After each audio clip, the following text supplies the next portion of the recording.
Good evening, and welcome to the William G. McGowan Theater here at the National Archives. I'm David Ferriero, the Archivist of the United States, and I'm pleased you could join us whether you're here in person or watching us on YouTube. And a special welcome to the members of the board of the National Archives Foundation. The National Archives Foundation supports all of our education and outreach activities, and many of you are in the audience tonight, so thank you for what you do for us every day. Included in our YouTube audience are viewers located at 8 of the presidential libraries administered by the National Archives: Franklin Roosevelt, Harry Truman, Dwight Eisenhower, Richard Nixon, Gerald Ford, Jimmy Carter, Ronald Reagan, and George W. Bush. We extend a very special welcome to all of you, and thanks for joining us. Tonight's program is one in a series of discussions, film programs, lectures, and other events we're presenting in conjunction with our upcoming exhibit, Remembering Vietnam, which will open in the Lawrence F. O'Brien Gallery on Veterans Day, November 10th. The exhibit is a media-rich exploration of the Vietnam War, featuring interviews with Americans and Vietnam veterans and civilians and first-hand experience of the war's events, as well as historic analysis. It's a fascinating collection of newly discovered and iconic original documents, images, film footage, and artifacts that illuminate 12 critical episodes in the war that divided the peoples of both the United States and Vietnam. Tonight's program is presented in part through the generous support of L3 Technologies, and our partner in tonight's event is the National Archives Foundation, which is also a commemorative partner of the USA Vietnam War commemoration. And I ask that all Vietnam veterans or United States veterans who served on active duty in the United States Armed Forces at any time during the Vietnam era, which is November 1st, 1955 to May 15th, 1975, to please stand and be recognized.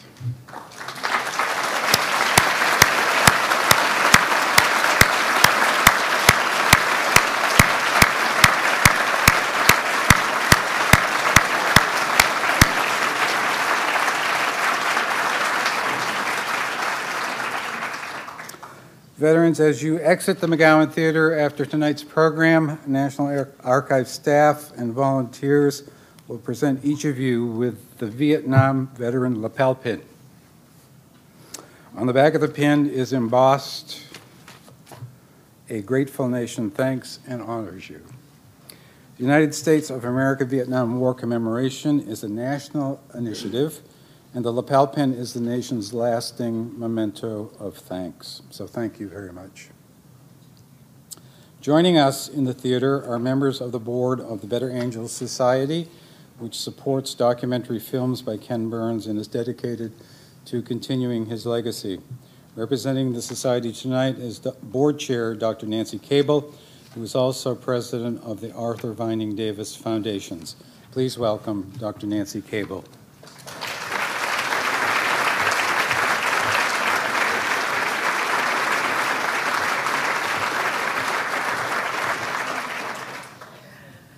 Good evening, and thank you so much for joining us here tonight. We are really delighted to have you with us.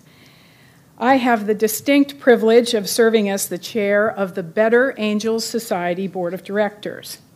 Our mission, frankly, is to ensure that Ken Burns, as a modern genius and as a national treasure, stays in the film booth and does what he's supposed to do and is not out there raising money. We fund and we help him fund future films, and he has a long list that goes from now until 2030. I won't give that away, but stay tuned. We raise money to preserve the archival resources like films and photographs and interviews that he's literally done with hundreds now of Americans in preparation for all of his films. We raise money to ensure that his films strengthen our democracy through educational outreach and support for teachers and students, frankly, of all ages. And we provide support to emerging documentarians whose work shows great promise and who over time will have the chance to work with Ken in one way or another. Our name, the Better Angel Society, comes from Abraham Lincoln's second inaugural address, when the country was torn asunder in deep conflict and deeply divided about what the right thing to do would be. And I quote, "We are not enemies, but friends. We must not be enemies. Though passions may have strained, it must not break our bonds of affection. The mystic chords of memory will serve well, again touched, as surely they will be by the better angels of our nature." End of quote. And so on behalf of the Board of Directors of the Better Angels Society, please consider joining us with a generous gift to Ken to keep him right where he belongs, in the film booth, for many years to come. Thank you, and have a nice evening.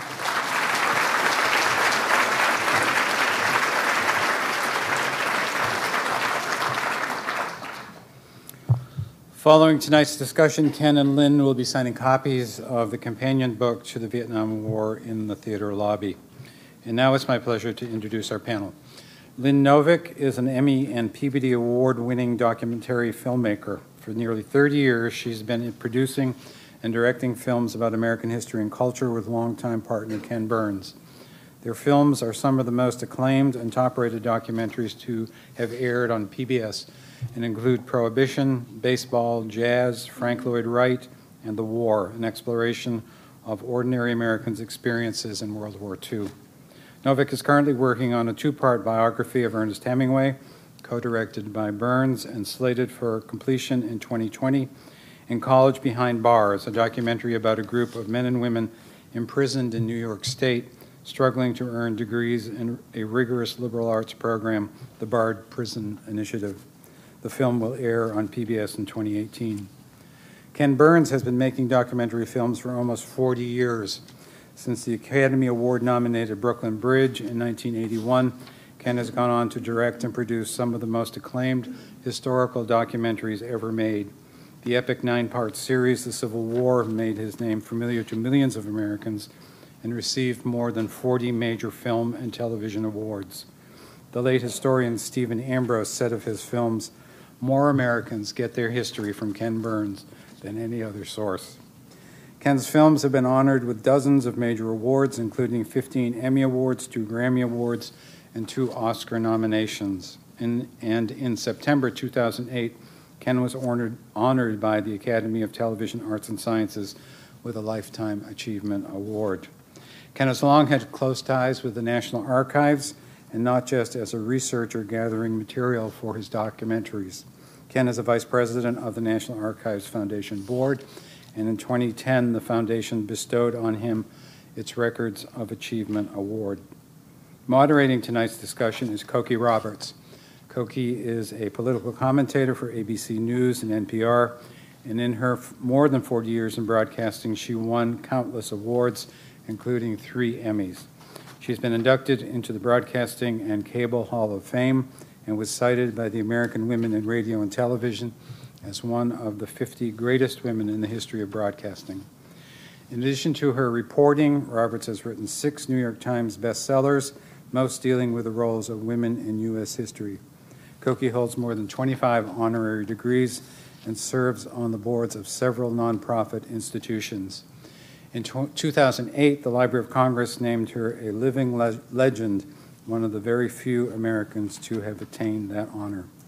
Cokie is also vice president of the National Archives Foundation Board, and we're always pleased when she can join us for our program. So please welcome Ken Burns, Lynn Novick, and Cokie Roberts.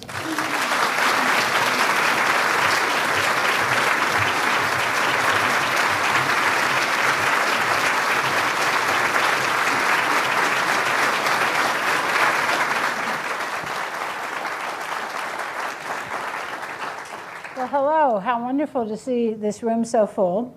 And I think there's even an overflow room, which is great. And I think David mentioned it's also being shown in presidential libraries around the country, which is a first.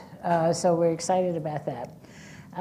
And Lynn and Ken have been on the circuit, as you can imagine, doing lots and lots of talking about this remarkable series that has really got the nation talking, which is part of what you had in mind, of course, right? And one of the things, we're going to show some clips tonight that Ken chose, so we'll know why he wanted them.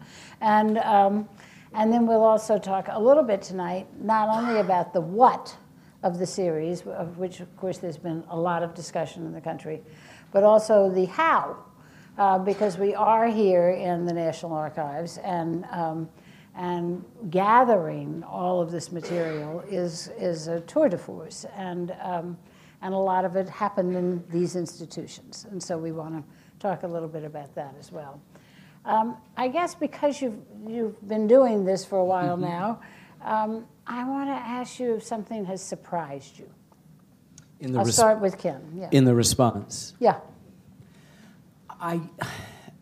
There was an article, I can't remember exactly, maybe it was the Baltimore Sun, that was certain that, unlike the Civil War, this would not be, it's a good film, but it would not be or spark a kind of national conversation, because we're not that kind of country anymore. When the Civil War came out, there were 15 channels and there was no internet, and you could feel a kind of intimacy, and people talked about the same thing. And while that's true, and there are 1,500 channels and millions of internet outlets, and we are sort of all dispersed, I think what surprised me most, and I assume for Lynn too, has just been the day-to-day, incremental, for us just anecdotal, sort of sense of the way that it has touched people, that Dad is talking, or my father-in-law hasn't spoken about the war, but he watched with us and now he's talking, or Grandma is explaining this to the granddaughter about why she marched on the Pentagon, and you began to realize that this much bandied about phrase of a national conversation is really kind of ridiculous. Nobody can have a national conversation, but what you hope is that you sponsor intimate conversations across that nation, and I think that that's what's happened, and we saw evidence of it sort of bleeding into other news stories, obviously washing up against the present moment with all of the startling ways in which it echoes, or we'll Mark talk Twain about would that say, a little bit later. Rhymes with the present. But it's been extraordinarily gratifying that the kind of intimate story that we wanted to tell has been mirrored now, completely for us on, just anecdotal accumulation of stories, but every day, in every block that we are walking down, of people who've responded to it in exactly the way we'd hoped. And Lynn, you showed it in Vietnam, and so I'm very curious about the reaction there. Yeah, we were overwhelmed with the possibility that we could stream the film in Vietnam. It's not being shown on television there, but it's been available as it's been streamed here. We have a Vietnamese subtitled version, and so hundreds of thousands, if not millions, of people in Vietnam have been watching it.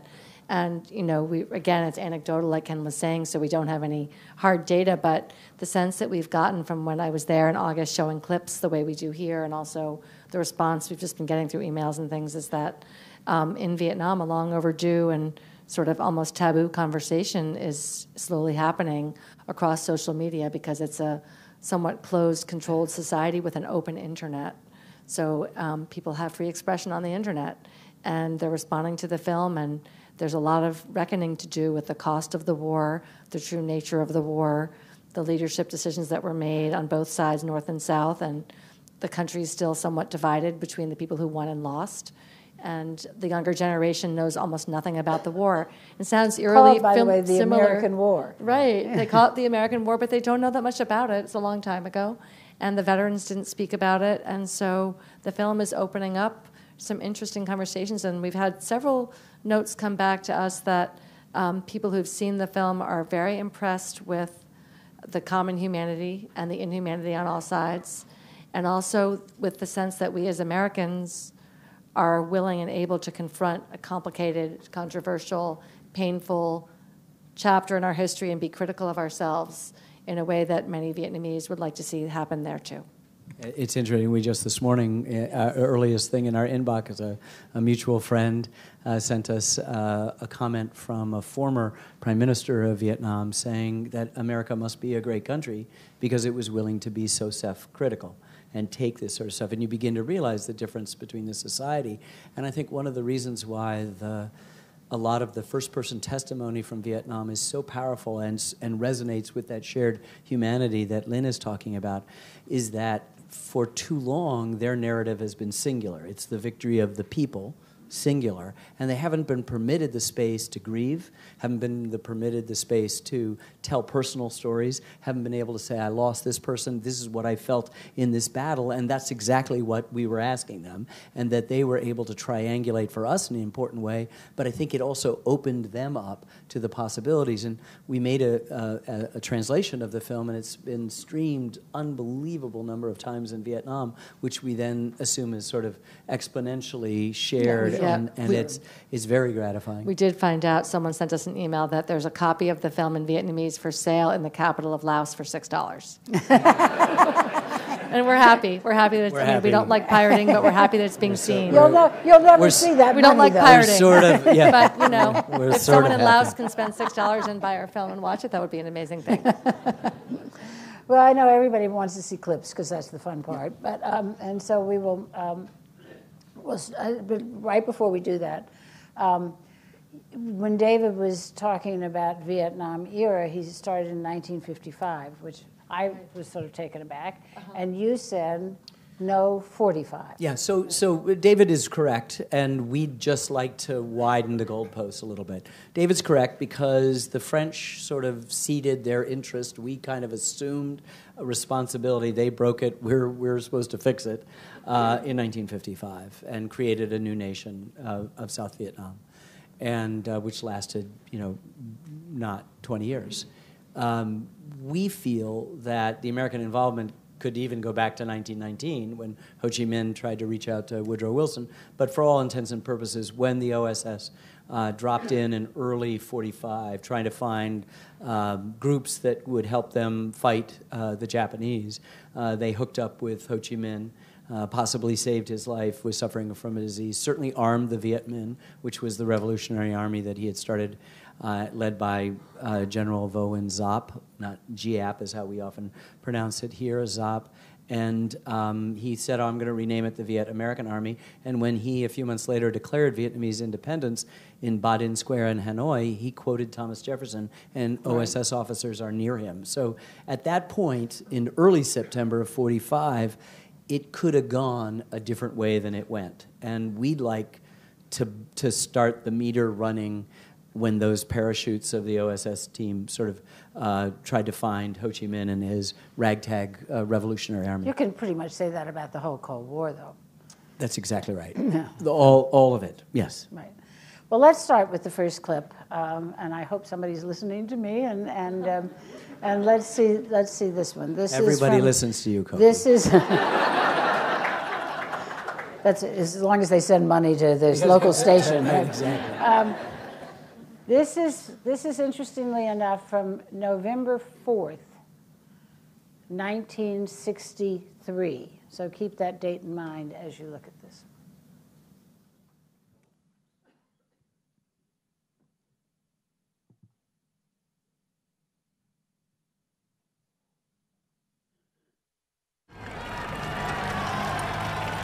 The system was overthrown on November 1st. I was released November 4th. And it was the most exciting moment in the life of Saigon. The excitement, you could feel it in the air. I was thinking that, it's a good thing.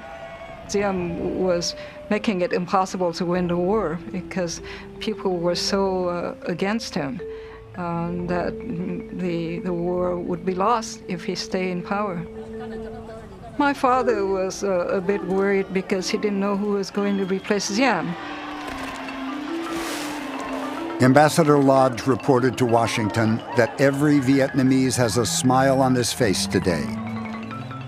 The prospects are now for a shorter war, he said, provided the generals stay together.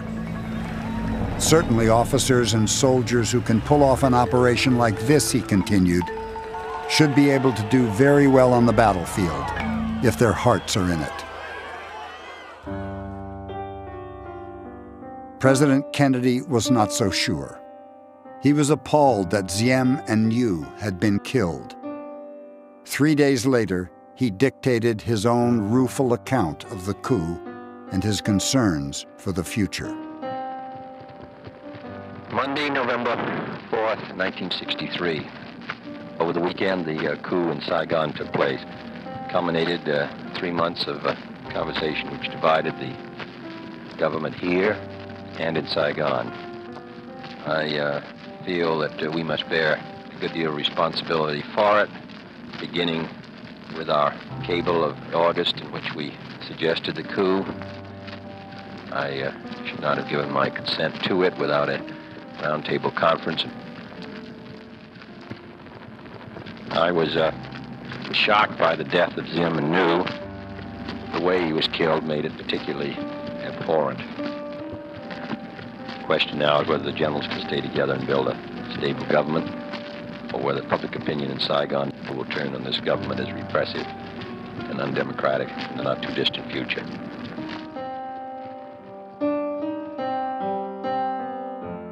Kennedy would not live to see the answer to the question he had asked. He was murdered in Dallas 18 days later. There were now 16,000 American advisors in South Vietnam. Their fate, and the fate of that embattled country, rested with another American president, Lyndon Baines Johnson.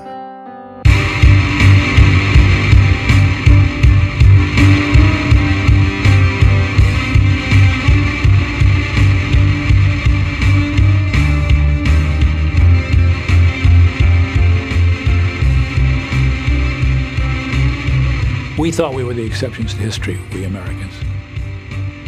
History didn't apply to us. We could never fight a bad war. We could never represent the wrong cause. We were Americans.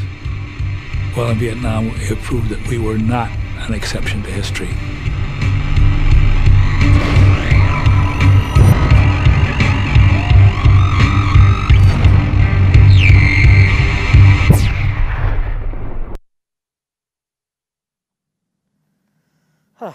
A cheery beginning. Yes. So obviously that was the coup that did end Diem.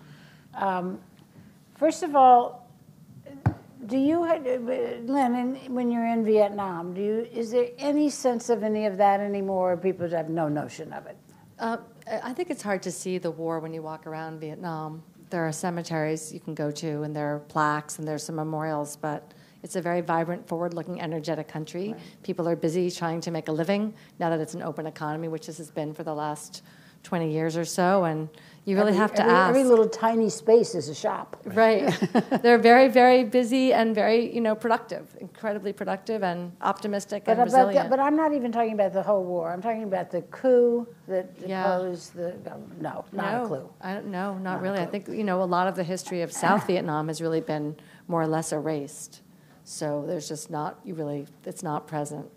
And that was a conscious act. So listening to Kennedy there, it's very compelling, obviously. First of all, where did you get the dictaphone tape? Here. From the Kennedy Library, right, yeah. Right. That's the National Archives. Generally speaking. I just want to say that the selection of clips that Lynn and I have both chosen for this evening are specifically pitched toward the presidents that are, the succession of presidents that are going to be prosecuting this war, beginning with one who at least had the foresight to turn on and off the tape recorder. The next two, not so much. And it is important for us to stress, and I'm sure that I'm just preaching already to people who already know this, that our film is very much a bottom-up as well as top-down, and it's very much looking to Vietnamese perspectives and Vietnamese voices, north and south, to complement a wide variety of so-called ordinary bottom-up American voices.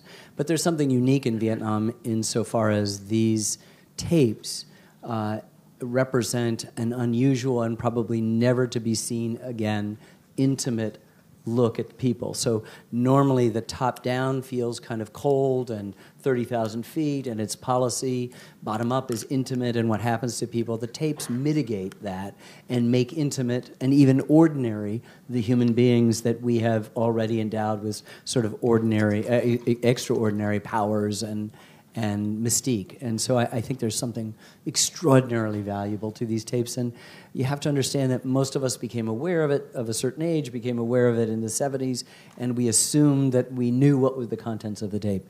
They have not been all fully transcribed to this day. Right. That what we know is a tip of an iceberg, and we were fortunate enough to work with scholars who at the University of Virginia who are working on these tapes and to help us find the few little nuggets in these gigantic haystacks that have yet to be even fully explored, and that was one of the great gifts to us in this production, and also one of the reasons why it took 10 years is for us, among many other things in the how of it, to digest and listen to these tapes over and over again. I will also just say that our writer, Jeff Ward, who did a magnificent job in creating the script for us, you'd call him up in the middle of the production. He would have the tapes on in the background, as sort of like you play music in the background while you're working. He would just click on, you can go to the National Archives and to the Presidential Library's websites, and anyone here in this room can listen to any of these tapes and much more. And it's publicly available, even though it's not all transcribed. You can pick a date, and you say, I wonder who the president was talking to, and you can listen.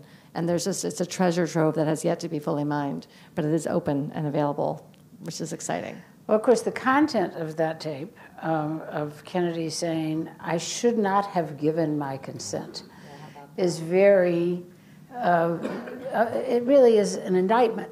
Well, we've met Ziem and his autocratic brother Nu in the first episode, and they have become increasingly more autocratic and corrupt and separated from the people of the United States. And the Kennedy administration is literally being torn in half by this arguments and discussions between various factions about what to do. And when some generals approached for this, there is a kind of half-hearted okay given someone in the State Department named Roger Hilsman. Everybody's on vacation, takes it upon himself to write a memo. Everybody kind of says okay to it afterwards.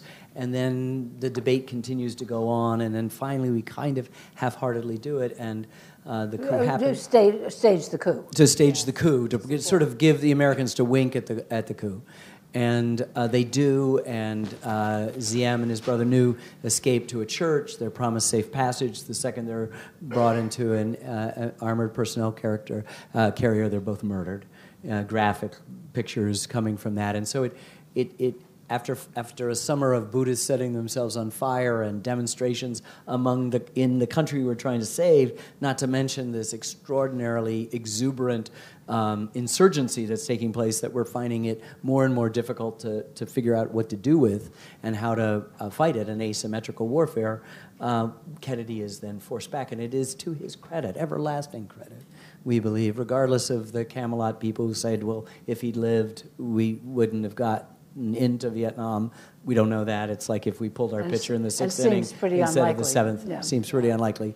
But I think we can give him credit for the kind of direct and honest and unfiltered recollection of what went on. It feels visceral, and I think Jeff's modifier, rueful, is exactly right. The first episode, you talk about how in the first episode, you go through what's going on with that government. It's pretty thick. Did you have any feeling that this is more than people can take in? Lynn, you want to take that? Well, I think we try to calibrate that pretty carefully. And, we make the film, this may seem strange to say, but sort of for ourselves. We were not the experts. So we start off with, we don't know that much about this, and if we can understand it and make sense of it for our audience, that's the first step. But we bring people in at different levels of understanding, as well as advisors and experts. And what we found has been really gratifying is that there seems to be a tremendous interest in, well, how did we get there? You could start this film in 1965 with the Marines landing. You would have no idea why this is happening. So we felt we had to go back to the French and to all the things Ken was talking about, Woodrow Wilson and Ho Chi Minh in this long history. And what we tried to do was make it relevant to an American audience today by dropping you in out of time to the American veterans telling their stories that are so reminiscent of what's going to happen to the French. So we hope that through that kind of time travel, it hooks our, and we have heard from people who have watched it that it's not too tense. It's actually, someone said to me the other day, I wish episode 1 was longer because I wish I could know more about what happened before. So. I think, but Koki, I think you hit the nail on the head. I think for us, we knew that episode 1, this was episode 2, the end of episode 2. Episode 2 is the Kennedy administration, literally, from its inauguration to his assassination. That episode 1 was going to be a lot of table setting, and one of the things we did worry about is what you're talking about. Because we didn't have skin in the game, we didn't have a dog in that race, that would we feel that? And we had seen so many echoes of what was happening to the French were going to happen to us that I called it déjà vu, and then we found these wormholes, these places in which something happening to the French so suggested the possibility to race ahead and introduce you to 6 of the most compelling people you're going to meet in the course of the film. And all of those people will come back, and we will learn their stories and when they were, where they went to high school and what their parents did and what they did and all the stuff that happened to them. And I think that became the tent stakes. It tied down the geopolitical stuff that we felt we had to learn in order to set it up. And then you could really begin in earnest with Kennedy's inauguration. So you just said that you could have started in 1965 with the Marines landing. So let's take a look at our next clip, which is the decision to send in the Marines.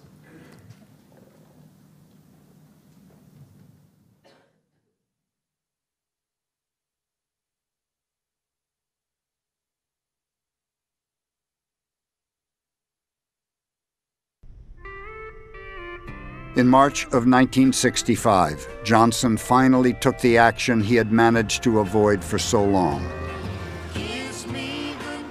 He was putting American ground troops in Vietnam.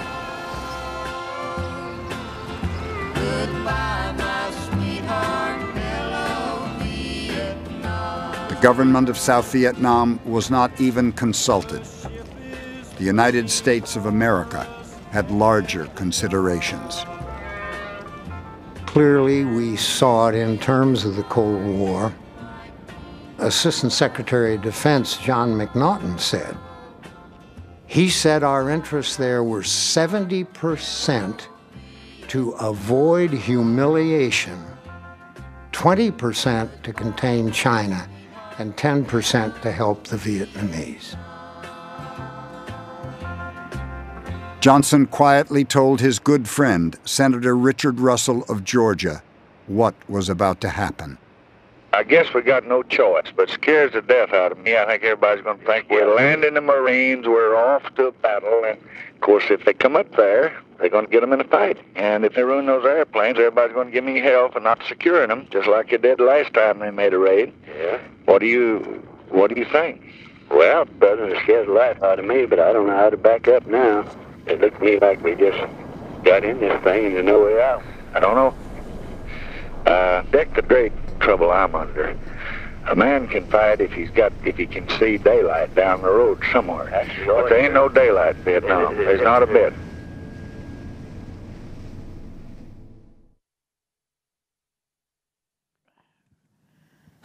I know. No light at the end of the tunnel, as we were told at the time. Of course, this episode is called... There was a light at the end of the River tunnel. Styx is what this episode is entitled, and you kind of get the sense of that. Well, what's so compelling and depressing about it is this sense that, in the Kennedy tape, now in the Johnson tape, they know this is not going to go well. They know that this is not what they want to be doing. And Truman knows, and Eisenhower knows, Kennedy knows, Johnson knows, and at the same time, the public pronouncements are the exact opposite of this. Westmoreland knows, McNamara knows, particularly McNamara knows, and then Nixon knows. And there is a momentum to this thing that is, I think, governed by domestic political considerations, and that is the irony and the kind of odd partner of making military decisions or being unable to make the brave military or the brave policy decisions, because you fear that you're the first president to lose a war, or that by not taking this action to go deeper, you run the risk of not being reelected. And Kennedy said it, and Johnson says it, and Nixon understands it as well. I think we find one of the most. I was sitting in this building and watching that and looking at that piece of paper of the McNaughton memo, the percentages of why we're there. To me, is one of the treasures of our country, to understand how government officials have to rationalize and make sense of decisions, put numbers, intangible things like, why are we fighting a war? Here's the percentage breakdown, and that it's 70% to preserve our reputation and only 10% to help the people of Vietnam. And then you pair that with, and we know it's probably not going to work out. That's quite a devastating thing for our public to know now, which we did not know then. And that document, the McNaughton memo, was that here? What's the story? It's part of the Pentagon Papers. It came out as part of the Pentagon Papers. So I don't know if it's not physically. I presume the archivist will tell me. Not probably in this building. Maybe it should be on display along with the Declaration of Independence. But it's in. I mean, to us it feels an important thing. It's not as poetic as the Declaration of Independence. Sadly. But it speaks to how government really works, and the real people making these decisions. And, it just struck us over and over again listening to the conversations how abstracted the war was when you're sitting here in Washington and people are fighting and dying half a world away, how easy it is to be disconnected from what you're actually asking our young men and now women to do. Of course, what's so ironic about it, when you talk about the domestic political considerations, is that it works just the opposite way. Well, this is the law of unintended consequences, and we understand this. But when you're in it, you're absolutely certain that unless I do this, it's going to be bad. But when you do this, it's really going to be bad. And this is the story of the Vietnam War, and why it's so. I mean, we talked earlier about how unsettled Vietnam is still about it. We're even more unsettled about it. It's even more unresolved. It's the infected scab that we've kept picking and not dealing with and not talking about, and it's forced us into the hardened silos of our certainty, and more often than not, error. Because that certainty is not based on facts that new scholarship has helped to illuminate, but based on conjecture and argument and actually a desire not to know what the other side or the other perspective might be able to say. And I don't just mean the North Vietnamese or South Vietnamese, but other American perspectives. No, and of course you've come in for a great deal of praise, but also a good deal of criticism, as you expected to. Yeah. We were talking about this, talking about there's no winning on this one. Right? But one of the criticisms I've heard, and the Marines going in is sort of a good place to talk about this, because of course what started to happen was, as American casualties increased, the opposition to the war increased. But that very early on there was a peace movement. And one of the criticisms I have heard of the series is that you don't give the peace movement enough credit or treat them with respect. Well, we feel that we did and been over. I think in many ways it's the same way with the extreme on the other side, that there's stuff you just can't hear. And from the very beginning of the film, from the first episode, certainly the second episode, and certainly this episode, the peace movement is completely treated, and it does grow, and we follow it, and it becomes a majority of American citizens who are opposing the war, and then it also makes the same mistakes that other factions that we're covering make, and that may be a message that people on that side don't want to hear either. Huge tactical mistakes that drive people away from the anti-war movement just when it's gained a momentum, and a majority of American citizens no longer not only think that we shouldn't have gotten in Vietnam, but the war should end right away. And so we expected all of this. And there's another thing that's super important about criticism of a 10-part, 18-hour film. Somebody had said to me early on, we're always thrilled to be told what we left out. It's like, that feels reassuring in some way. But someone asked, they said, "Oh, Vietnam, that'll be your most controversial film." And I said, "Yes, but only among those who don't watch it." And I'm not saying that there hasn't been legitimate and completely honorable criticism, which we expect and want to have a kind of discussion and an argument with the intention of working out that argument. But we also know that we live in a highly polarized time, that more often than not, some of the loudest voices in opposition haven't really actually taken the time to look and find the peace movement represented 2 times in this episode and 4 times in this episode and like that. And we spent 10 years carefully calibrating that and making sure that we had honored all stuff, including people who might think that we should still be there in Vietnam fighting the commies. Yeah, I think, part of the decisions that we made at the beginning of the film was not to have historians on camera interpreting the story that we're telling. And so you hear about it from, like Ken was saying, the top down, the bottom up, and regular people, and you hear the president speaking. But we don't have anyone telling you what to think. And that was a very or telling you the importance of the peace movement, or it's the people who were there, and we trust the audience to figure it out. That's a very good point. I want to come back to that later, because by the time we have the accumulation of evidence here, you really get there. But, save it for your summation. Right. But you're talking about the highly polarized time we're living in now, and this next clip will sound very familiar to the time we are living in now. But it also gets to that question of winning a war and being perceived as winning. That's so exactly. This is, it's all self-explanatory. Let's take a look.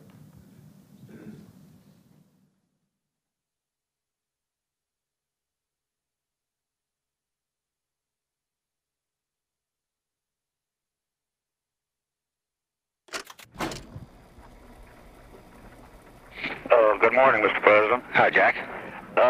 We need guidance this morning, sir. Guidance? Is that all you want? Yes, sir. No quotation? That's right. No attribution? No connection? That's right. Give it absolutely none. Absolutely Your none. press is lying like drunken sailors every day. First thing I waked up this morning was trying to figure out, after seeing CBS, watching the networks, reading the morning papers, was how can we possibly win and survive as a nation and have to fight the press's lies? Yes, sir. I'm trying to protect my country, and they all whipping me. Not a son of a bitch said a word about Ho Chi Minh. They talk about us bombing. Yet these sons of bitches come in and bomb our embassy, and 19 of them try to raid on. All 19 get killed. And yet they blame the embassy. I don't understand it. We think we've killed 20,000. We think we've lost 400. We think that, of course, it's bad to lose anybody, any one of the 400. But we think that the good Lord has been so good to us that it is a major, dramatic victory. And I think what would have happened if I'd lost 20,000 and they'd lost 400? I ask you that. Oh, it's been terrible. It appears that a mortar or a rocket shell came in, and well, there's blood on my pants. I guess I'm hit. Well, this is the streets of Saigon, and that's where the war is now. Howard Tuckner, NBC News. The American press focused almost entirely on the fighting in Saigon. But the Tet Offensive was happening almost everywhere. Most assaults were being quickly beaten back by ARVN and American forces. Everywhere, the enemy was suffering terrible losses.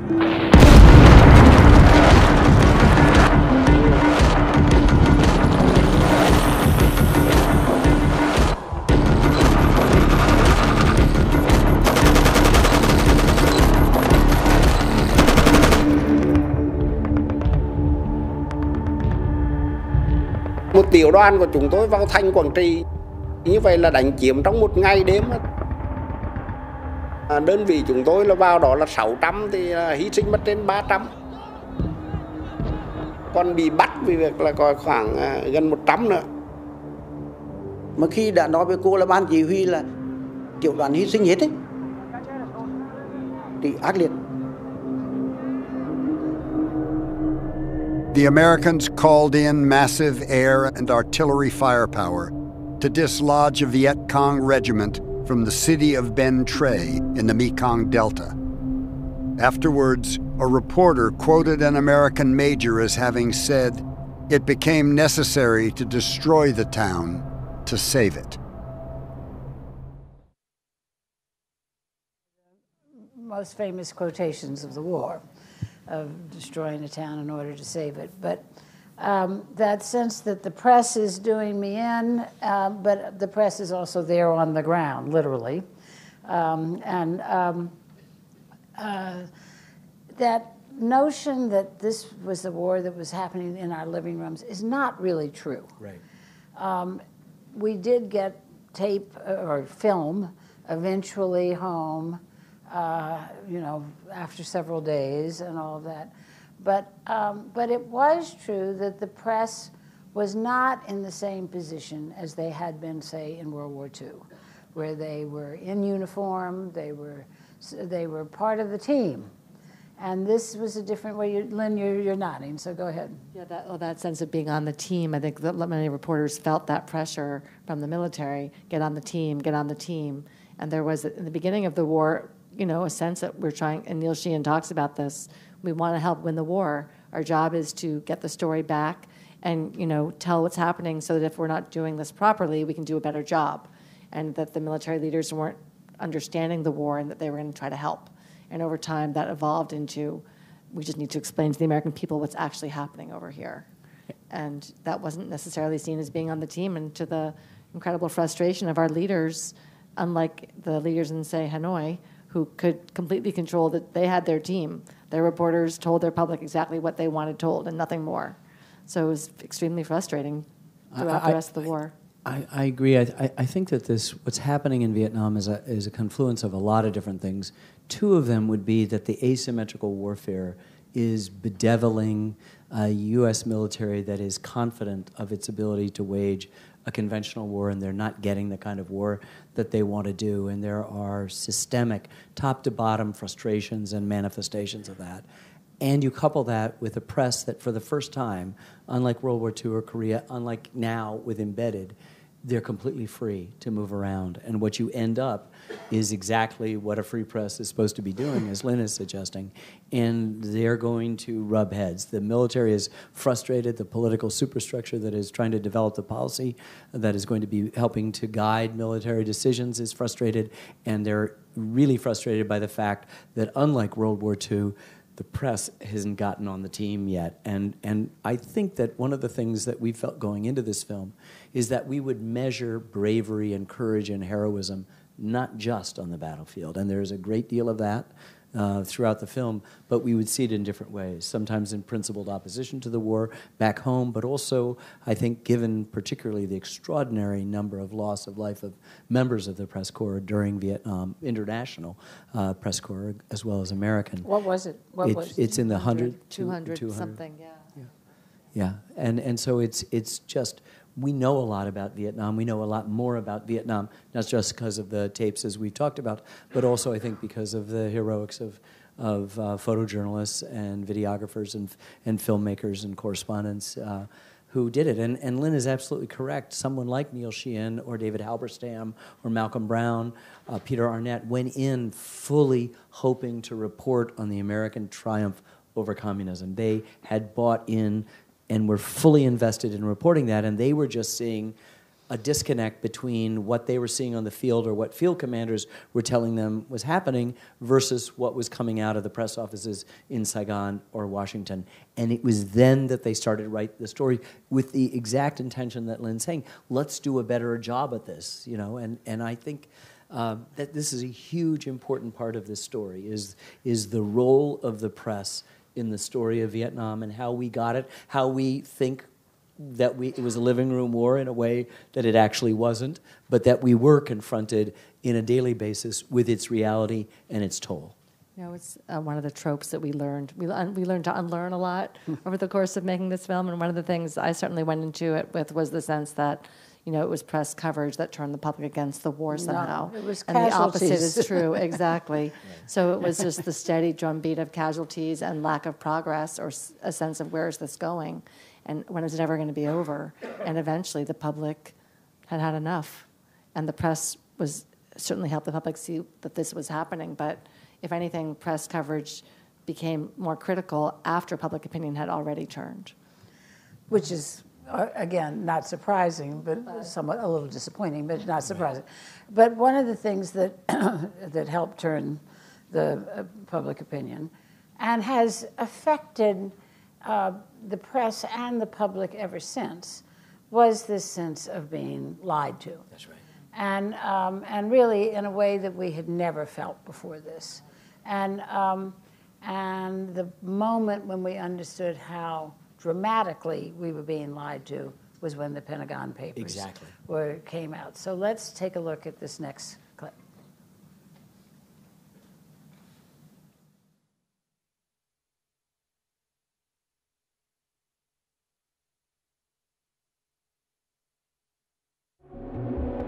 I thought I knew a great deal. I thought I knew most of what was worth knowing about the war. And suddenly, I didn't. It wasn't a reporter's version of an event. It was their version of an event. It was their telegrams, their orders, their memoranda, etc.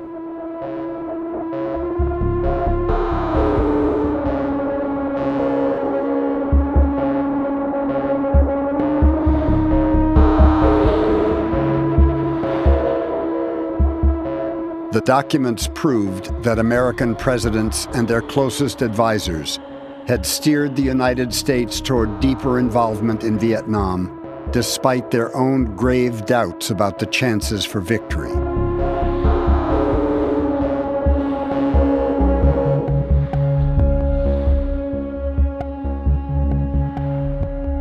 They had known that the Saigon government was weak and incompetent.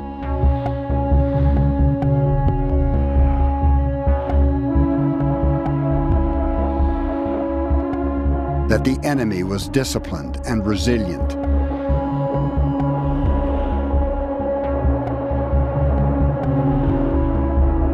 And that the bombing of the North wasn't working.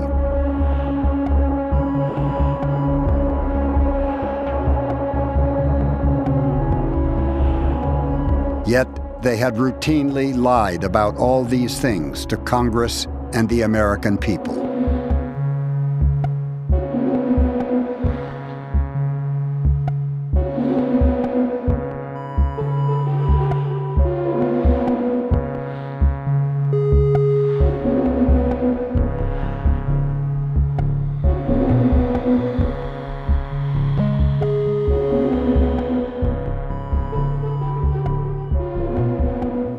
I certainly don't endorse anyone releasing top secret material to the press. On the other hand, I was very concerned about the fact that the government was not being upfront with the American people in certain respects with the Vietnam War. 2 copies of the report had been stored at the Rand Corporation, a California think tank, where Daniel Ellsberg, one of the study's 36 authors, worked as an analyst. Ellsberg had once supported the war. He'd served in the Pentagon and spent 2 years working for the State Department in Vietnam. But he had come to see the war as profoundly immoral and hoped that if Americans understood how administration after administration had misled them about what was being done in their name, they might help bring it to an end. He and Anthony Russo, another Rand employee, secretly copied most of the report. Ellsberg offered it to 3 leading anti-war senators, hoping they would be willing to reveal its contents. None dared do it. Meanwhile, Neil Sheehan of the New York Times, who had been reporting on Vietnam since 1962 and had already secretly read some of the documents, asked Ellsberg to show him the whole report. At that point, I was very passionate about the war. I felt that it was really wrong because we were getting a lot of Americans and a lot of Vietnamese killed for no purpose. We were going to lose this war. And so I vowed to myself when I saw this material that this is never going to go back into a government safe again. The American public have paid for it with the lives of their sons and with their treasure, and it's going to be published. So that was a moment of basically no return. That's right. I remember we were living in California at the time, and Daniel Ellsberg had come to us. My husband was a New York Times reporter there. We were, of course, in our 20s, and was giving him a letter that a lot of the people who had supported the war at Rand and other places were opposing it. And he thought maybe he could get it going that way. Right. And then when, that didn't go anywhere, he became really obsessed with getting this information out. And of course, it culminates in a Supreme Court decision. The Nixon administration, it's during Nixon's presidency, and he's at first sort of optimistic because it looks bad for his predecessors. Right. But Kissinger reminds him that it's only time before their own actions are going to be revealed somehow. And there's an injunction in the Supreme Court rules that they can be published, even though the Washington Post and the Baltimore and the Boston Globe were also publishing portions of it, and it was sort of out. And it's the classic, sunshine sort of healing things. But it did reveal to us. Now, I assume if we had the access to the kind of intimate, voluminous stuff of all the presidents or tapes, we would find evidence back to George Washington that he's listening to, talking to John Adams. And, well, we'll tell him one thing, and this is really what's going on. We do have some of that. We do have some of that in here, but I think what happens is this is just so overwhelming, and it's at a certain point in our lives, a collective life as a country, that this begins to realize we've lost faith. I mean, and it's the moment in which... And we really haven't gotten it back. No, we haven't. And I think one of the things we talk about is that maybe by bringing this sunlight to it, that you can replace the cynicism with the healthy skepticism, which is what we should be having, and presume, the Gorbachev thing, the trust but verify kind of thing with government, rather than just this sort of sense that they're all liars and all should go to hell, because I think that not all that does is permit the worst sort of things to happen to our government. Right, and just no connection. Right, and sort of a nihilism of just it doesn't matter, Right. You can't trust anyone, no one's ever going to tell you the truth. I mean, you also do see human beings wrestling with what to do, like Ken was saying. So there's a cold-heartedness and cold-bloodedness like we hear later, but there's also genuinely, this is a really tough problem, and we don't know, we can't see our way out of it, and that comes through in the Pentagon Papers as well. And then you also, I mean, just watching it now and thinking about being here, it's just the, heroism of Daniel Ellsberg and Anthony Russo, they Xeroxed every page of that many thousands of pages over weeks and weeks and weeks, and then made sure that the public got to see it.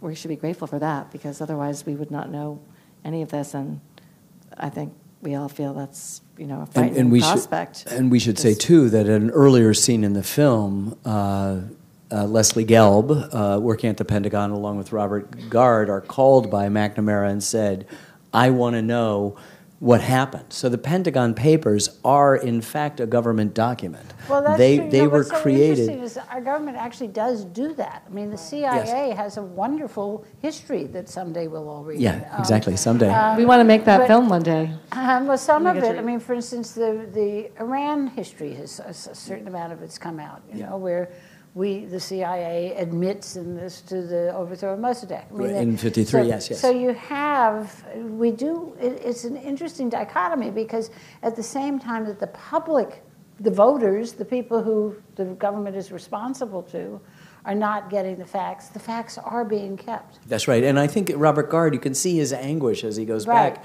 and sighs. He said, "I don't think it's right to steal it." But what he also knows, as one of the original collectors of it, with Leslie Gelb, of all of his material, organizing the memoranda dating back to the Truman administration and coming forward, is that this is a history. Right. And then it asks us as American citizens, what is our right to the access to the actual true history that Americans have undertaken, and at what point are we permitted to do that? And so you have these principled and perhaps illegal activities that go on in order to bring it to the public. But the main thing, I've talked to a lot of people about this before the film came out, and most people believed that this is a kind of Edward Snowden, like big just gathering. They stole the report that was asked to be made about what happened in Vietnam. What happened in Vietnam? This is the government's report, internal report of what happened. That's what was stolen. And then I think we can have a pretty robust discussion about what the American people should know and what they shouldn't know.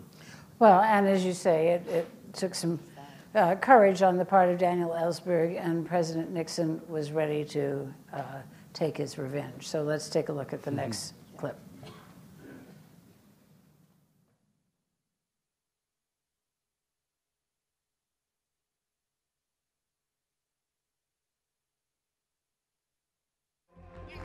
Nixon ordered Attorney General John Mitchell to try to discredit Daniel Ellsberg, who had just been indicted by a federal grand jury for theft and conspiracy under the Espionage Act of 1917. Don't you agree, though, that we have to pursue the Ellsberg case now? No question about it. No question about it. All right. This is the one sanction we have, is to get at the individuals. Just get the son of a bitch in the jail. We've got to get him. We've got to get him. Don't worry about his trial. Just get everything out. Try him in the press. Try him in the press. Everything John Luther is from the investigation, get it out, leak it out. We want to destroy it in the press. Is that clear? Yes. Nixon feared Ellsberg possessed more classified documents that would show that he himself had lied about the secret bombing of Cambodia and Laos, and he believed that Ellsberg had had help and wanted to know the names of his co-conspirators. The president created a private clandestine investigative unit within the White House.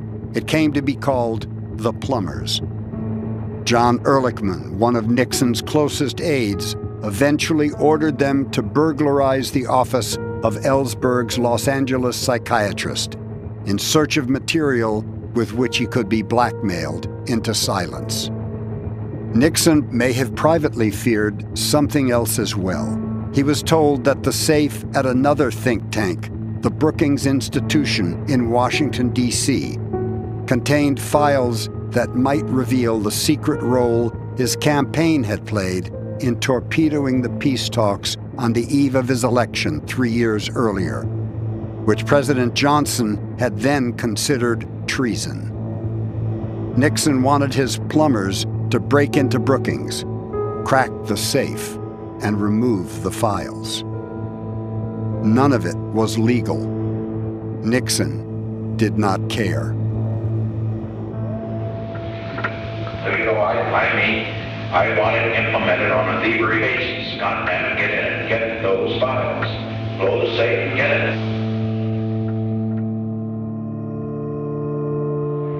Did they get the Brookings Institute raided last night? No.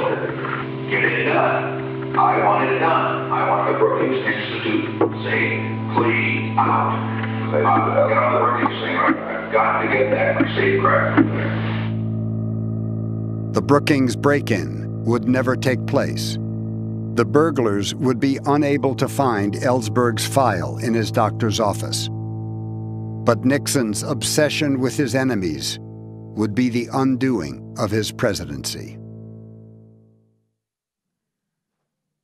Honestly, it's a Greek tragedy. Yeah. You know, I mean, just one after another. You know, that the irony for me is that for many of us familiar with the activities of the Watergate story, June 17th is an important date, and the date for the original ordering of the blowing up is June 17th, 71, a year before Frank Wills discovered that the plumbers had broken into the Democratic National Headquarters in the Watergate complex and plowed toward this thing. It's just amazing to me. And this is part of what I was referring to earlier about the depth and dimension of these tapes. And I would extend to the Greek or Shakespearean adjective to Lyndon Johnson, where you can hear a lot of the the anguish. He's tormented. He is tormented by it, and he is a figure that is so interesting that one of the future films, I'm so glad the Better Angels Society is here, that we're going to be working on is his domestic agenda and the LBJ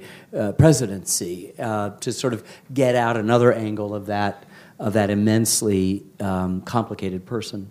This is into some other territory again, and whatever I thought going in, whatever Lynn and I thought going in, it has not even met the wildest sort of expectations of us when confronted with the actual tapes. And had these tapes been out before? I think some of the transcripts had been out, but the actual audio recordings is partly a function of just the way that the digitization has worked, that we can have much quicker access to this material. But it's also been sort of excavated and put into books. Bob Woodward had a book that came out while we were working on the film, and he kind of called this material out. And a subsequent book has also come out by Ken Hughes about the same era and the same questions. So we were able to avail ourselves of new scholarship as we were working on the film. And most recently, there was a memo in the Haldeman collection that spoke to the meddling in the '68 election in the peace talks. That was sort of the proof that Nixon had actually personally ordered his campaign to interfere in the peace talks in '68.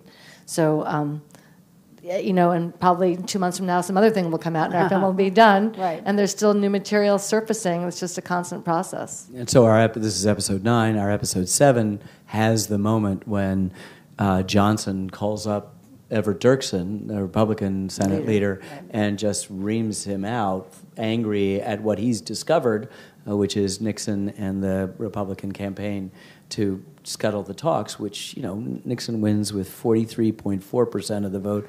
Humphrey has 42.7% of the vote. Wallace is in there as well. But at some point within that last week with the positive news, Humphrey was fairly confident He was moving up. that he was going to win. And there's a everybody big... always said if it were a week later. Yeah, and I think that there's a good argument that had... It's hard to say in hindsight, but had that news been released, if Johnson had been willing to reveal what he had learned, or Humphrey had been willing to go out and accuse Nixon of what Johnson yells at Dirksen is treason, and Everett Dirksen, his good friend, says, I know. Why do you think everybody was so hesitant? And would they be today? That's a different question. I spent a long time in Austin in the spring, and I talked to a lot of folks in Johnson's administration about, could there be a conventional wisdom about why this wasn't released? Was it, in fact, that they didn't want to reveal the fact that the CIA was bugging the presidential palace and the FBI was bugging the embassy, and was that simply that? Was it, Johnson had, after he had decided not to seek re-election, had become a little bit more of a hawk and maybe thought Nixon would prosecute the war even more, even though we know Nixon and Kissinger had decided beforehand that the war had to be ended right away.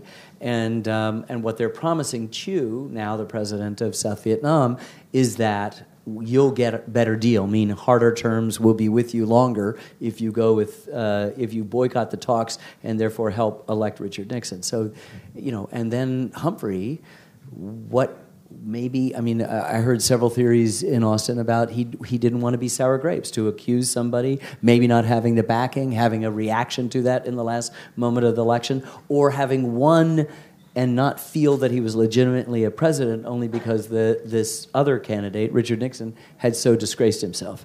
So, we'll tell you again when we work through the LBJ thing, but this was all late breaking. Did Brookings have anything in it to say?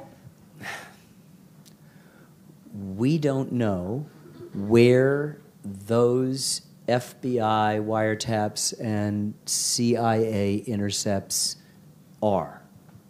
Aha.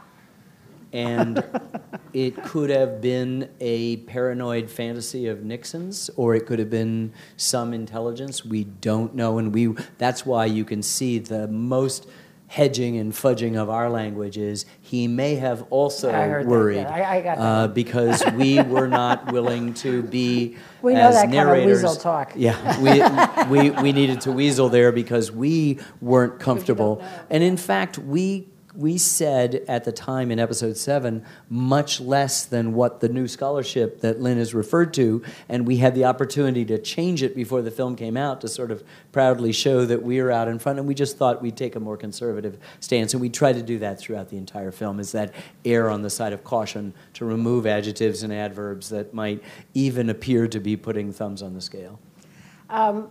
Do you think that that would happen now, Lynn? It's hard to imagine.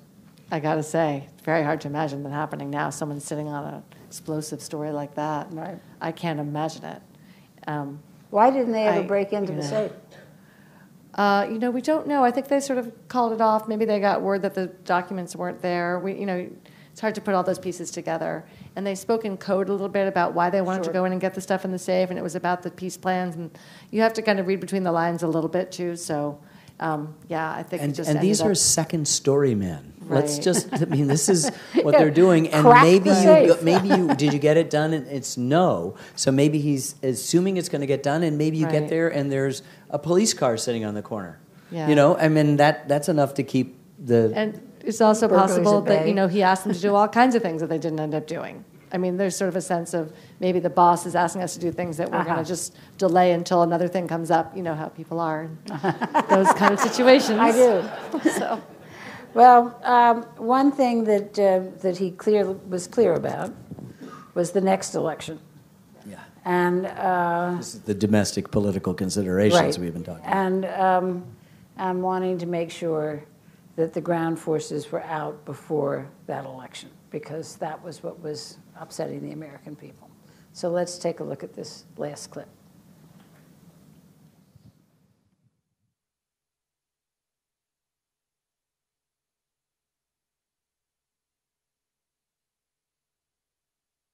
From a political standpoint, our major goal is to get our ground forces the hell out of there long before the elections. Be prepared to bomb the hell out of them. By the middle of 1971, Nixon and Kissinger were looking for a way to get all U.S. troops out of Vietnam before his re-election campaign began the following year. But to do so without causing Saigon to fall too soon. The only problem is to prevent the collapse in 72. If it's got to go to the communists, it'd be better to have it happen in the first 6 months of the new term than have it go on and on and on. I'm being very cold-blooded about it. I know exactly what we're up to. But on the other hand, if Cambodia, Laos, and Vietnam go down the drain in September 72, then they'll say, you went into these, you lost so many lives just to wind up where you could have been in the first year. Yeah. And there we are.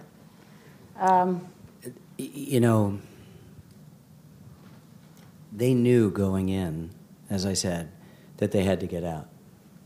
And there is a 4-year gap between when he was inaugurated and they then assumed responsibility for the peace talks that were taking place in Paris and when a peace agreement was signed, during which time 20,000 plus Americans were killed and hundreds of thousands of Vietnamese and other Southeast Asians, Laotians, and Cambodians were killed. And this tape and others in this episode betray a kind of cold political calculus that is about re-election and not about supporting our ally, South Vietnamese. And now there has been a lot of revisionist history that would suggest that this was something else. I mean, Dr. Kissinger has said in other places that that it was a liberal media and a liberal Congress that ended the war.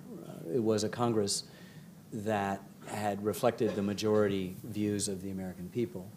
And I think that this tape and a couple of others are respectfully to the contrary here. And I think it's pretty interesting what they reveal in terms of that calculus. Well, go ahead. I mean, we also, as devastating as it is to hear, recognize what brilliant politicians were listening to, understood a way to extract America from Vietnam without losing the war.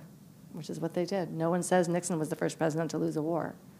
So we didn't lose. We just left, and we had peace with honor, and eventually it collapsed as they knew it would. It was about our POWs, so right? there was a lot of juggling and sleight of hand going on by master politicians, because if they had gone into Paris in January of '69 when he was inaugurated and said, "You've got a deal," he would have been the first president to lose a war. Right. But so what you have here, it's 18 hours and 10 years, but you have an accumulation of just sort of inexorable understanding of how wrong it all was, essentially. And one of the things that, I know the word you've used is failure, not defeat. And one of the things, again, that some of the people on the left have said is no accountability here. But I don't know what they're looking for. I don't know whether they're looking for war trials or something. But it seems to me what your goal was, and I personally think you've achieved it, was to let the public decide. Just put it out there. Yeah. And put it out there, and once you put it out there, and of course what we haven't shown tonight, because we are concentrating on the presidents and the president, we haven't shown the stories, the personal stories, the individual stories, which are out there as well. But that seems to me to be sort of the best thing you can do. Well, we live in a highly charged era in which we sort of expect in our media to be told what it is and what the interpretation is, and we are very proud to have spent our entire professional lives in public broadcasting, where, as you know, Koki, better than us, we're not in that business. Right. We don't get to do that. Right. We are absolutely required to speak to everybody and to bring everybody into the tent and permit us to trust the intelligence of our audience, to not have historians who are trying to connect dots, because they're connecting their dots, and their dots may be just that, only their dots. And we have taken advantage of dozens of historical works, and we had 24 historical consultants, and they were there every way, and they knew their little bailiwick, and we had veterans advising and people across the political spectrum. But at the end of the day, we wished to tell a clean story, and that meant taking our thumb off in some places and losing those adjectives and adverbs, but also, in the end, trusting that people can make that decision. But in a highly polarized era, you want there to be a definitive thing. There should be this, because so many of the documentaries that reach kind of critical mass are advocating a particular point of view, that this about guns or about Iraq or about something like that. And those can be very fine films, and there's a First Amendment still, as far as I know, and that's what people are allowed to do with documentaries. We actually just imposed on us a kind of discipline that didn't allow us to just mirror our own personal beliefs or what we learned in the course of this, but rather share a variety of perspectives, knowing that there's more than one truth in war. And that's a really tough thing for people stuck in an ideological rut, regardless of whether it's left or right, to actually liberate themselves from. Everybody in the middle is actually thrilled. There's a kind of thirst that's slaked by having all of this in front of them, and they can come to some, and we've heard it just in the last few weeks, extraordinarily thoughtful things that we even hadn't in our discussions in the editing room. And you go, wow, you saw that? That's great. And that it just meant the conversation could continue in the way you want to have a conversation continue. Well, we want to have this conversation. Let's get the house lights up, please. And we want to have this conversation continue with you. There will be there are microphones in each aisle.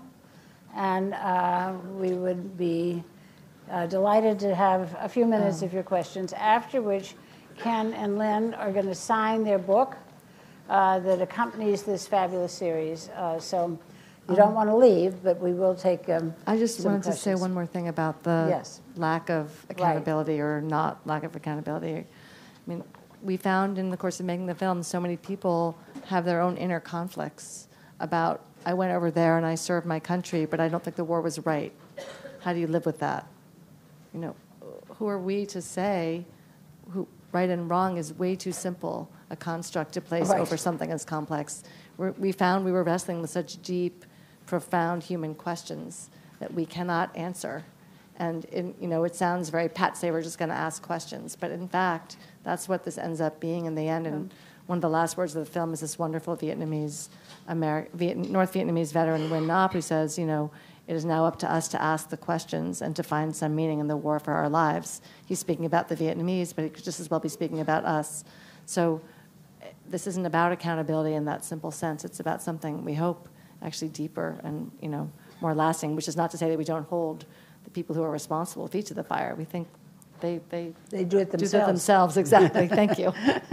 Yeah, no, that's exactly right. Start here. Yes, hope this microphone's on. It is. Being a teacher out in Patriot High School, we've been talking about this series even before it came out, But one of the things I want to look at, when you produce this, a lot of the accounts of the general officers that we had, especially like Paul Harkins and Westmoreland, to a lesser extent Abrams, it's difficult not to see them as being overly optimistic and disregarding intelligence reports throughout the entire documentary. But how did you try to balance that with accounts of like Hal Moore and Charlie Beckwith, who seem to be more realistic? I mean, so as you're putting this together, you're saying, well, we don't want to make this look, you know what I'm saying? Yeah, of course. We don't want this to be so one-sided that it looks like no one there knew what they were doing. I think in some ways you've answered your own question, because a Hal Moore and a Charlie Beckwith are on the ground, and they're just unbelievable. And they're unbelievable in our film, I hope. They're terrific to meet, and they're dealing with a real-world situation happening now, meaning they are coming at us. What are we going to do? And stuff happens, period. And you can be impressed by it, turned off by it, shocked by it, whatever it is, that's what happened.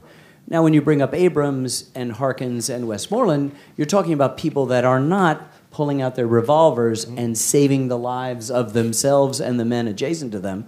They're policy guys. They're trying to interpret data, and in the case of a military run initially by by Robert McNamara, on way too much data to possibly digest, and data that gets in the way of actually seeing what's happening. The Fog of War, Errol Morris called his film. So I think there's apples and oranges, and I think we've tried to represent Harkins and Abrams and Westmoreland as well as McNamara fairly, but not forget, as often happens in dialectics about the war, to get in and find out the bottom-up stories of people like Sergeant Charlie Beckwith and Hal Moore. We're hoping that we have sort of created some modules for teachers that are going to be shared with teachers, and a copy of this film is thanks to the generosity of one of our donors. Linda and Stuart Resnick is going to be given to every high school in America. So we're looking forward to the ways that teachers can use it. I like that. The sort of central question of leadership is one of the themes we hope to have explored. Thank you. Do you hear me? Yes. My name is Jeannie Nguyen. I'm with Voice of Vietnamese Americans. I also am here to represent another group of old refugees around the world. It's called the Free Vietnamese Network.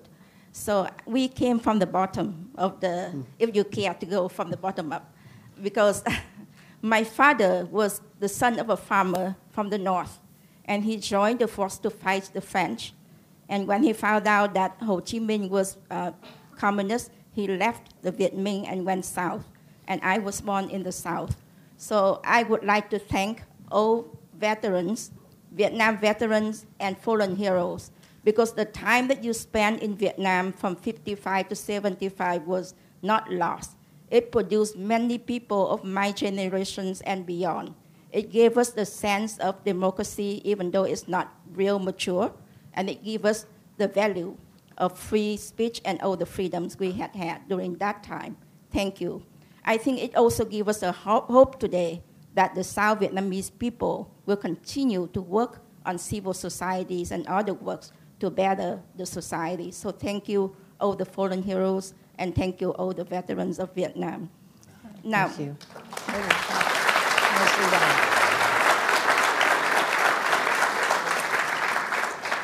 I spent more than 18 hours watching all 10 episodes more than twice. So please give me a few minutes to share my thought with you.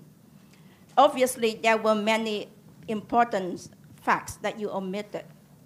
And many of us from the South felt that our stories were not reflected.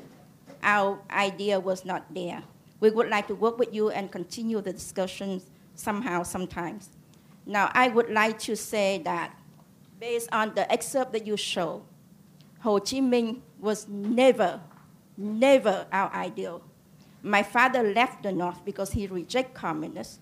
And up until this time, inside Vietnam, from the North to the South, people denounced Ho Chi Minh. He has turned himself into a true communist. He pushed our whole... Okay, I'm going to have to stop you because Okay, I'll tell you why. Because there are other people waiting and we have questions from the other I will need libraries. to move on and ask for indulgence for 1 minute because I have No, ma'am, actually, May no. I say just one thing because this is important to us. I need to say that for my people all around the world. They have watched your new movies too. I have a question for all of you, Coker included. Then what do you think about the impact of journalists when you serve the half-truth and not the truth? It is an irony of history that misrepresentations by American newsmen and misperception by TV viewers in the US turn invaders into heroes and the victims of aggressions, which are us, into the villains. However, defeat does not take away the noble cause for which us were fighting for freedom against communism.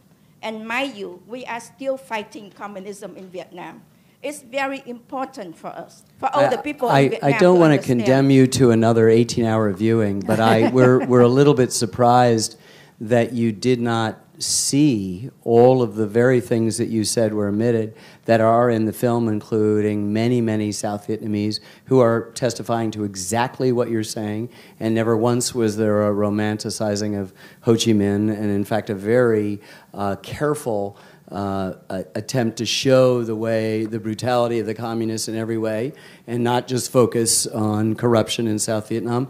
We think one of the great tragedies of this war is that in Americans' retelling of it, there are no Vietnamese present. Not just the North Vietnamese, but there are no South Vietnamese. And often the South Vietnamese are denigrated. Certainly the sort of power of the ARVN are always denigrated, and we went out of our way in every episode. And in fact, the one person who is in more episodes than anyone else was the anti-communist Svong Von Mai Elliott, who is commenting from the South Vietnamese perspective, but she's also joined by many, many other voices. And so I'm sorry that you missed that, but I didn't miss it. Well, it's there in the film. So. It did not represent me. But may I just say one thing? People waiting, ma'am. May I just say one more half a minute, 30 seconds? Okay. We've got to give May other I people please? a Because chance. No. Thank you. So one thing that struck me in the film is the number of times that you talked about the soldiers taking a hill and then promptly abandoning it. And I knew about that, but it was quite stark in the film.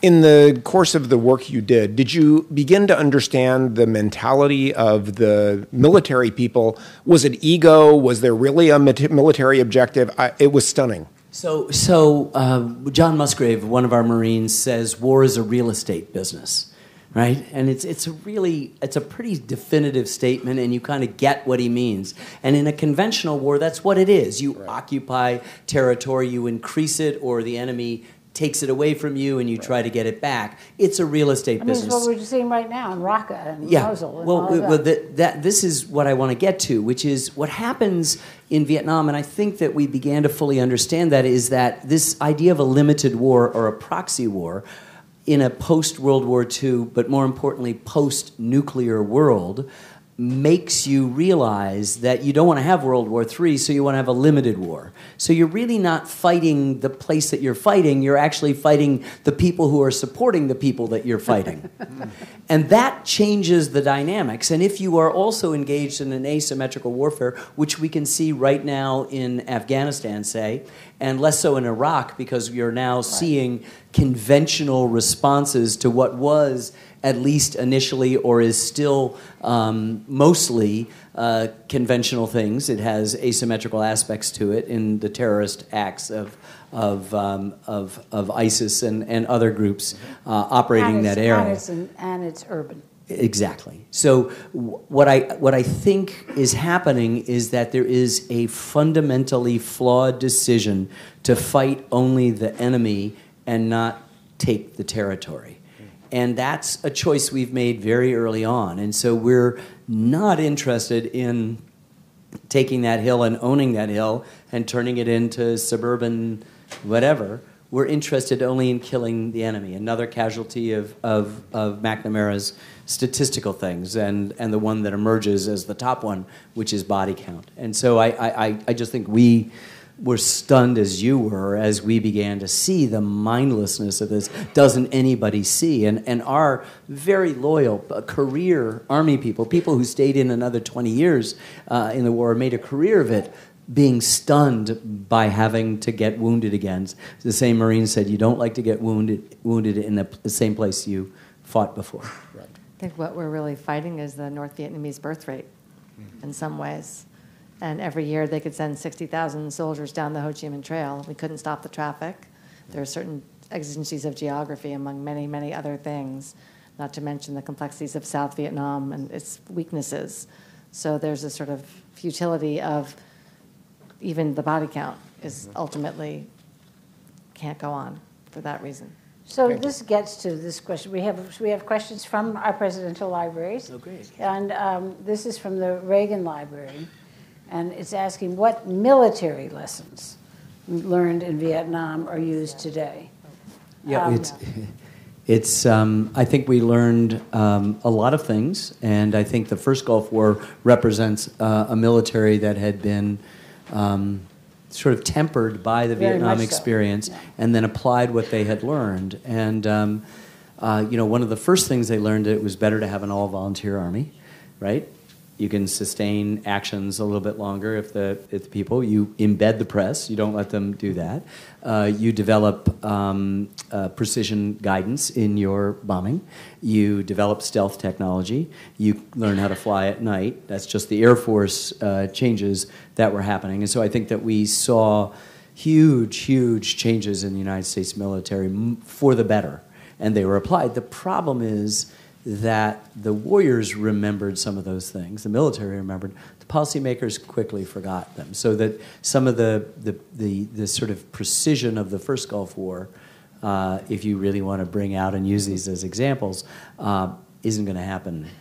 Well, can't also, be sustained. I mean, so Neil Sheehan at the end of that first piece says, we thought we were exceptions to history, and Vietnam proved we were not.